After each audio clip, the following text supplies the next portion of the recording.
कविता है, उसकी कुछ पंक्तियाँ वो आपकी बातों से मेल खाती हैं, क्योंकि यहाँ कई साहित्यकार हैं। ये विद्यालय है, संगीत साहित्य कला का विद्यालय ही है।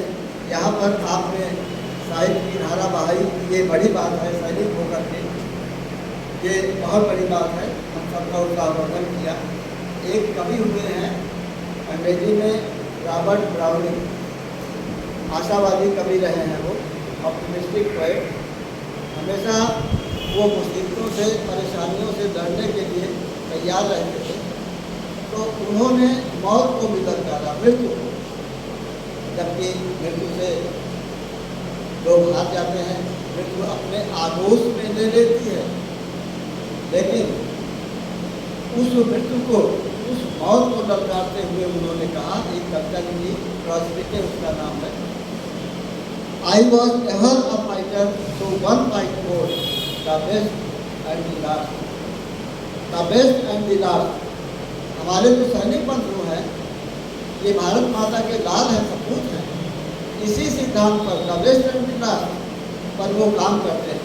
जब वो सीमा पर जाते हैं तो उनको मालूम है कि हमारे लिए खतरा भी हो सकता है, हमारी जान भी जा सकती है, लेकिन अंत तक द बेस्ट यानी अच्छी लड़ाई लड़ते हैं, जो कुछ भी कुव्वत उनके अंदर है। यद्यपि वो लड़ाई उनकी कभी कभी आखिरी ही हो जाती है। तो इसी तरह रॉबर्ट ब्राउनिंग ने मौत को ललकारते हुए कहा, आई वॉज एवर फाइटर, क्योंकि आप लोगों का तो लड़ने का काम ही है, मैं हमेशा से एक योद्धा रहा हूँ, इसलिए ऐ मौत मैं तुमसे लड़ूंगा, और वो मेरे जीवन की सबसे अच्छी और आखिरी लड़ाई होगी। यानी हम अपने जीवन में भी जो कुछ करें उसको आखिरी मान करके करें, और उसमें अपना सब कुछ है, यानी हमारी इफिशियंसी है, हमारी कार्यक्षमता है, ज्ञान है, शक्ति है, उसको झोंक दें तो निश्चय ही हमको सफलता मिलेगी।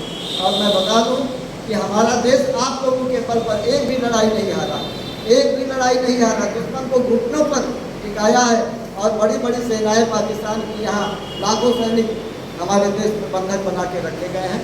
और अभी जब हमारे देश के 27 लोग कश्मीर में मारे गए थे तो 22 मिनट में हमारे सपूतों ने 22 मिनट में 9 स्थानों पर और सटीक हमले किए, जहाँ पर आतंकवादी रहते थे, जहाँ हमारे दुश्मन, जहाँ उनके राडार थे, जहाँ उनके तमाम अस्त्र थे, वहाँ पर उन्होंने हमले किए।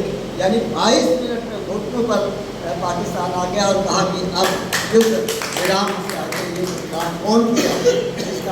इसका श्रेय ट्रंप लेना चाहता था कि हमारी मध्यस्थता थी, लेकिन उसकी मध्यस्थता नहीं थी। क्यों कह रहा था वो? क्योंकि उसको वो नोबेल प्राइज लेना है शांति का। जबकि भारत ने बार बार कहा, हमारे प्रधानमंत्री ने, कि नहीं, हमने जब इन्होंने हमसे याचना की युद्ध विराम की तो हमने मान लिया।